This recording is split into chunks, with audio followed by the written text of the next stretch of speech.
The mural is located at Riverfront Park in the city of Maywood.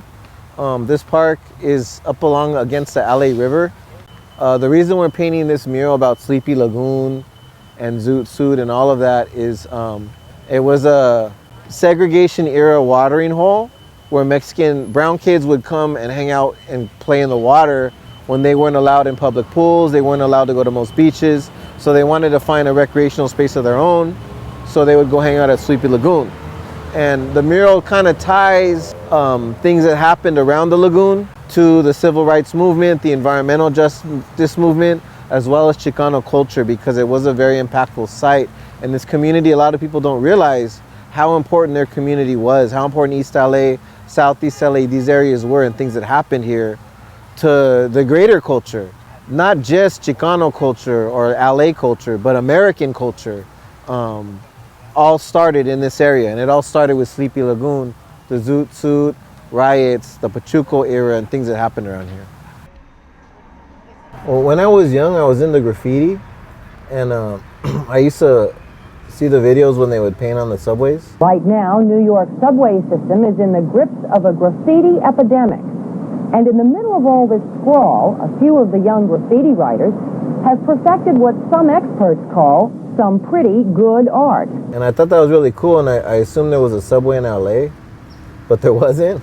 But then later on, I got older, and I was into like community activism, using that energy, like being mad about things that are wrong, like that injustice, but using it for like forward, like focusing that energy on positive activity, fighting fire with fire, like getting in the field of urban planning to try to improve your community and changing like those things. So like when they do build stuff, they build it correctly, or they build it mindfully of communities like East LA and South LA.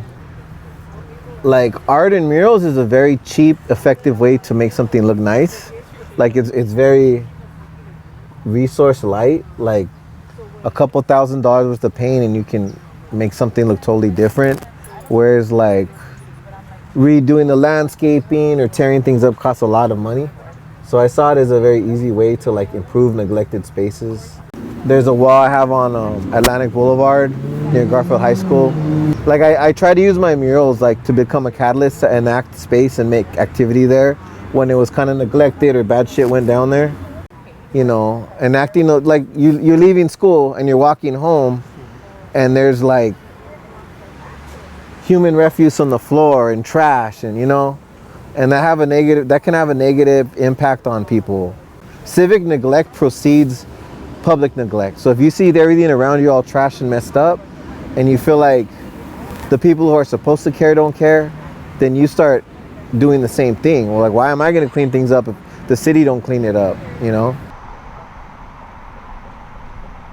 My abuelo was a World War II vet. He used to always tell me, if we don't fix our community, nobody else is. To be proud of our culture and our heritage. As a community, Chicanos, East LA, a lot of barrio communities have gone through a lot, you know, and we've managed to survive and maintain our culture. Even more than being an artist and liking to express myself through art, I'm more motivated by helping my community and instilling in some pride. Because, you know, me, my buddy Lobo right here, David, all the artists involved in our organization, we were all kids who got in trouble and like, you know, we're causing desmadre, and like something inspired us to change and do things to better ourselves.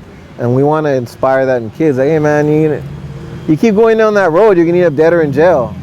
But if you actually invest in like community activism, helping your community, helping your people, you better everyone around you, but you better yourself, and you get out of that life of crime. Because I used to be involved in a lot of criminal activity, and all it did was get me in trouble, you know? So looking at those root causes of why that occurs a lot more in our community and change our culture. Because there was a very strong like Latino, Chicano, Mexican American movement like to help our communities. And it kind of fizzled out with like consumerism and buying things. And to me, it's still very important because those problems are still there, and they're in a lot of ways they're worse. Even though there's no law saying Mexicans can't buy houses here, or like, you know, institutional racism like before, the remnants of those problems still persist in these neighborhoods, and it creates a like a lack of things for some people while other people have too much of it. So I think that's real important, like equity, pride in our community, pride in our culture, pride in our heritage. Those are all really important to me.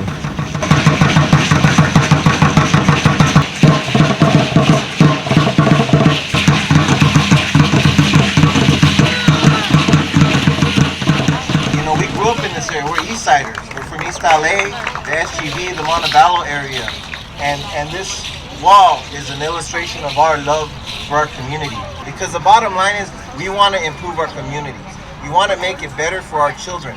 This site used to be a chemical industrial plant, and it caused pollution in this community. There's higher rates of cancer and other diseases that our community has to deal with.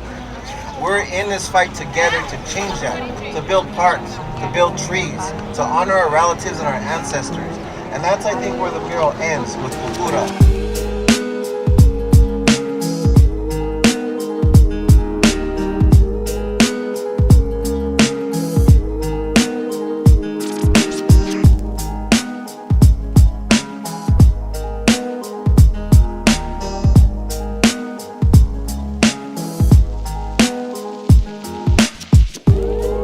Oh man, it's awesome, man. It's a beautiful painting. I told my brother-in-law, I said I want you to tattoo it on me.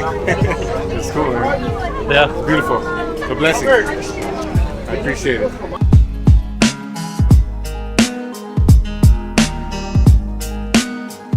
Pachucos are not like gang members. Pachucos are not like terrorists or anything like that. We're people who live in our own way. We love life, and this is what we represent. I mean, it was illegal to wear a Pachuco suit for like 80 years. We already passed the courthouses, and we got a pardon, we got an apology. People were getting arrested just for wearing these threads, you know, and it took so many years just to get it.